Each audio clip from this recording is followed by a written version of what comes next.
নমস্কার, আপনারা দেখছেন জেলার 1 নম্বর online TV channel Birbhum RC TV. আপনাদের সঙ্গে আমি শুভাশিস। শুরু করছি আজকের সংবাদ।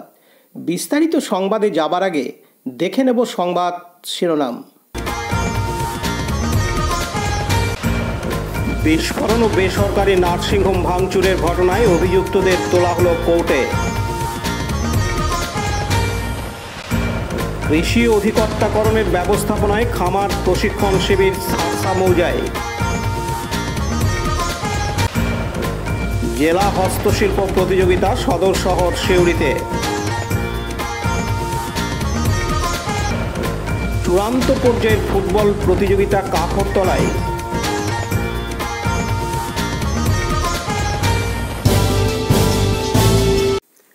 সাঁইথিয়ায় বিলসা গ্রামে বেলুনে গ্যাস পড়ার সময় বিস্ফোরণের ঘটনায় ধৃত সিভিক ভলান্টিয়ার্স দুর্গাপ্রসাদ ভট্টাচার্যকে সিউড়ি আদালতে তোলা হয় আজ মঙ্গলবার 12ই নভেম্বর।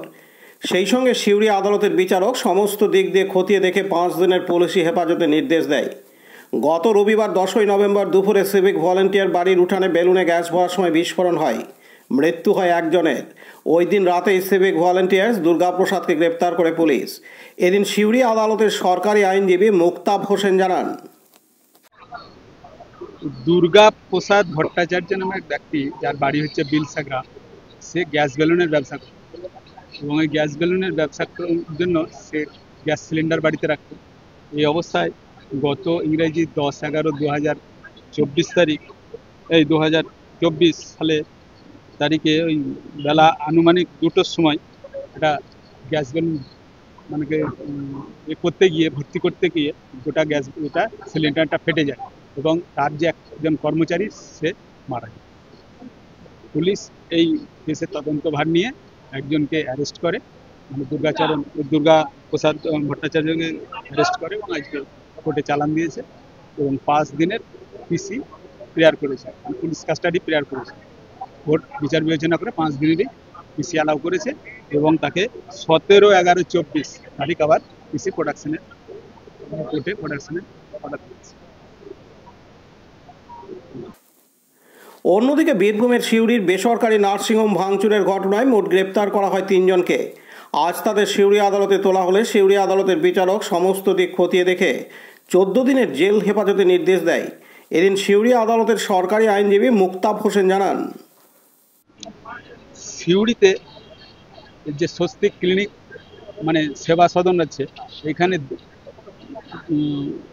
বাড়িটা হচ্ছে ঘাট গোপালপুর, যুবরাজপুর থানার আন্ডারে। সেখানকার এক ব্যক্তি হাড়ের প্রবলেম নিয়ে ভর্তি হয় এবং 7/11/2024 তারিখ তার অপারেশন চলা এবং সেখানে সে ভর্তি থাকে। গত ইংরেজি 11/11/2024 গতকালকে আর কি তার বাড়াবাড়ি হয়, অপারেশন হয় এবং অপারেশনের পর তার বাড়াবাড়ি হয় এবং কিছুক্ষণের মধ্যে মারা যায়। মারা যাওয়ার খবর পেয়ে তার ফ্যামিলির লোক এসে হাসপাতাল ভাঙচুর করে। এই অভিযোগে পুলিশ 3 জনকে অ্যারেস্ট করে এবং আজকে চালান দিয়েছে। কোর্ট তাদের এই 3 জনের নাম হচ্ছে ইসরাইল শেখ, দাউদ খান আর শেখ সুরজ। তাদের বাড়ি ওই এতেই ঘাট গোপালপুর। হ্যাঁ, অ্যারেস্টটা ওখান থেকে করেনি, সিউড়ির বিভিন্ন জায়গা থেকে করেছে। তাদের কাছে চালান দিয়েছে। এদের এগনেস্টে ওই নার্সিংহোম ভাঙচুর, তারপরে অনিচ্ছাকৃত স্টাফদেরকে মারার জন্য যে অ্যাটেম্প টু মার্ডার করার চেষ্টা করেছে, ডাক্তারকে মেরেছে, এইসব সেকশন দিয়েছে। 109 হ্যাঁ, জেল কাস্টাডিতে 17/11 পর্যন্ত ডেট দিয়েছে। এই 14 দিন পরে একটা ডেট দিয়েছে, 16/11-তে ডেট দিয়েছে। জেল কাস্টাডি হলো তো? হ্যাঁ, জেল কাস্টাডি।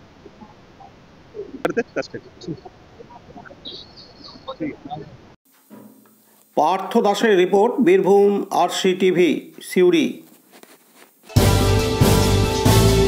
এখন বিজ্ঞাপন বিরতি, ফিরে আসছি বিরতির পর। সব থেকে ভালো চিকিৎসা সবচেয়ে কম খরচে, সবচেয়ে কম খরচে। সব থেকে ভালো চিকিৎসা সবচেয়ে কম খরচে, সবচেয়ে কম খরচে। বিশ্বমানের স্বাস্থ্য পরিষেবা মিলবে দিনে রাতে, বিশ্বমানের স্বাস্থ্য পরিষেবা মিলবে দিনে রাতে। মণি মহেশ হসপিটাল, মণি মহেশ হসপিটাল, মণি মহেশ হসপিটাল, মণি মহেশ হসপিটাল। মণি মহেশ হসপিটাল, দুবরাজপুর, বীরভূম।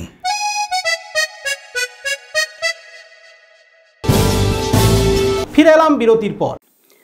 পশ্চিমবঙ্গ সরকারের উদ্যোগে খয়রাসোল ব্লক সহ কৃষি অধিকর্তাকরণের ব্যবস্থাপনায় লোকপুর থানার সারসা গ্রামে গ্রামের প্রশিক্ষণ দিবস রাষ্ট্রীয় কৃষি বিকাশ যোজনা প্রকল্পের অধীনে পালন করা হয়।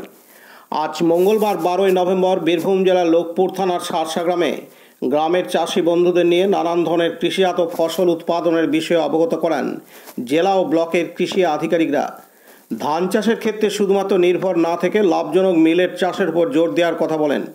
তরি ফসল ও জৈব সারের উপকারিতা, ফসলের ক্ষেত্রে ঔষধের পরিমাণ সহ নানান বিষয়ে চাষি বন্ধুদের অবগত করানো হয়। আধিকারিকরা বলেন, বিজ্ঞানসম্মতভাবে চাষ করলে চাষি বন্ধুরা ভালো লাভের মুখ দেখবেন। অল্প জলে বেশি ফলন ও বেশি লাভজনক ফসল যেমন ভুট্টা, ড্রাগন ফ্রুট, কলাই সহ অন্যান্য লাভজনক ফসলের চাষ করার লাভ সম্বন্ধে আধিকারিকরা চাষি বন্ধুদের অবগত করেন। তাছাড়াও সামনে রবি মরশুমের শুরুতে চাষি ভাইদের উদ্দেশ্যে বার্তা দেন কীভাবে সরিষা, আলু এবং কলাই জাতীয় ফসল চাষ করা যায়। চাষের ক্ষেত্রে নতুন টেকনোলজি ব্যবহার করে বেশি ফসল পাওয়ার চেষ্টা করতে হবে। উল্লেখিত ফসলগুলির বিভিন্ন রোগ, পোকা দমন এবং ওষুধের ব্যবহার সম্বন্ধে চাষি ভাইদের সচেতন করা হয়।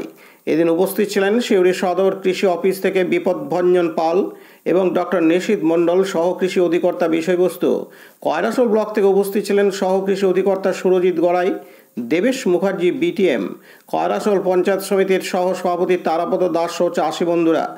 এদিন চাষি ভাই নীরজ বাগ বলেন, আজ 12/11/2024 তারিখে খয়রাসোল ব্লকের সারসা গ্রামে খামার দিবস উপলক্ষে বাদশাহ ভোগ চাষ সম্বন্ধে অনেক কিছু বিস্তারিতভাবে KVY থেকে বীরভূম জেলার আধিকারিক এবং খয়রাসোল ব্লকের আধিকারিক চাষিদিকে অনেক কিছু বিস্তারিতভাবে বুঝালেন এবং কোন ওষুধ প্রয়োগ করবেন, কিভাবে চাষ করবেন, এই সম্বন্ধে বিস্তারিতভাবে চাষিদিকে খুব সুন্দরভাবে বুঝালেন। তাতে চাষিরা খুবই উৎসাহী বোধ করেছে। কি কি চাষ নিয়ে বললেন? এটা আমাদের আলু চাষ, মসুর চাষ, সর্ষে চাষ এবং বাদশাহ ভোগ ধান, এই নিয়ে আমাদের আলোচনা হলো এবং কি কি রোগে কি ওষুধ দেওয়া যাবে সেই সম্বন্ধে ওনারা বিস্তারিতভাবে বললেন এবং কত পরিমাণ দেবেন, কিভাবে দেবেন, এটাও ওনারা খুব সুন্দরভাবে চাষিদিকে বুঝিয়েছেন। আপনার নাম? আমার নাম নীরজ বাগ। অন্যদিকে সহ কৃষি অধিকর্তা বীরভূম জেলার ডক্টর নিশীথ মণ্ডল বলেন, বিপিন পাল ও শেখ রিয়াজউদ্দিনের রিপোর্ট, বীরভূম RCTV, লোকপুর। এখন বিজ্ঞাপন বিরতি, ফিরে আসছি বিরতির পর।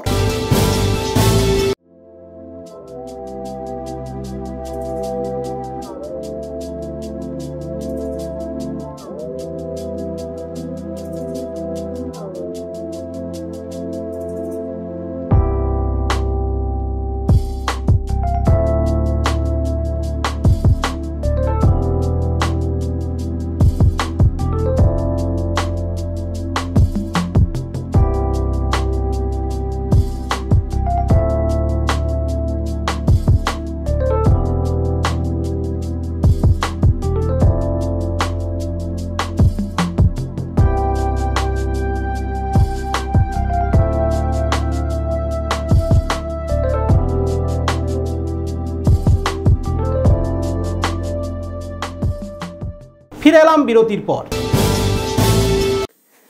বীরভূম জেলা শিল্পকেন্দ্রের আয়োজনে জেলা হস্তশিল্প প্রতিযোগিতা ও প্রদর্শনী অনুষ্ঠিত হল সিউড়ি সুপার মার্কেটের জেলা শিল্পকেন্দ্র কার্যালয়ে।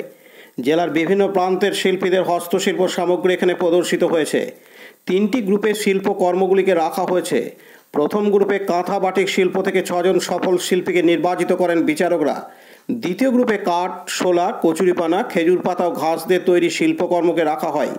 এই গ্রুপ থেকে 3 জন শিল্পীর শিল্পকর্ম নির্বাচিত হয়। তৃতীয় গ্রুপে চর্ম, মেটাল, ডোগরা, টেরাকোটা ও সেরামিক শিল্পকে রাখা হয়। এই গ্রুপ থেকেও 3 জন শিল্পীর শিল্পকর্ম নির্বাচিত হন।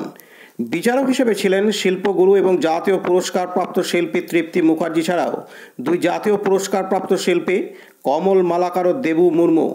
জেলা শিল্পকেন্দ্রের জেনারেল ম্যানেজার সৌমেন দত্ত এই কর্মসূচির সম্পর্কে বিস্তারিত জানিয়েছেন আমাদের বীরভূম RCTVর প্রতিনিধিকে। এদিন তিনি বলেন, জেলা হস্তশিল্প প্রতিযোগিতা এবং প্রদর্শনী, এটা আমাদের এই 11 তারিখ আজকে উদ্বোধন হচ্ছে এবং 12 তারিখ কালকে অবধি এটা থাকবে, প্রদর্শিত হবে। এবং এই যে এখানে প্রায় 200 আর্টিজানদের ক্রাফটস আইটেম, তাদের প্রোডাক্ট ডিসপ্লে করা হয়েছে, তারা পার্টিসিপেট করেছেন এই কম্পিটিশনের জন্য। তা সেগুলোকে আমাদের যে জাজের প্যানেল আছে, আমাদের এখানে জাজের প্যানেল যারা আছেন, ন্যাশনাল বডি প্যানেল আছে, তারা এটা বিচার করে দেখবেন। দেখে সেখান থেকে আপনার মোট 12 জন শিল্পীর প্রোডাক্টকে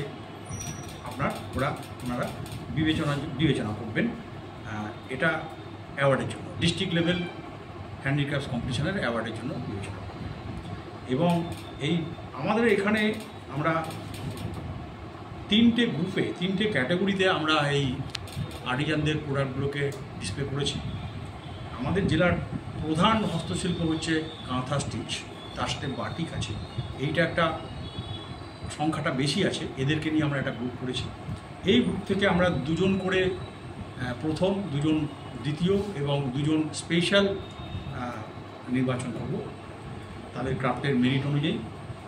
আর দ্বিতীয় গ্রুপটাতে আছে কাঠের কাজ, শোলা কাজ, বাঁশের কাজ, এছাড়া আপনার ব্যানানা ফাইবার মানে কলার যে আঁশ তাই দিয়ে যে কাজ সেটা আছে, তারপরে আপনার কচুরিপানার কাজ আছে ইত্যাদি, তারপরে আপনার খেজুর পাতার কাজ আছে ইত্যাদি, এই সমস্ত কাজ, কিছু ঘাসের তৈরি কাজ আছে।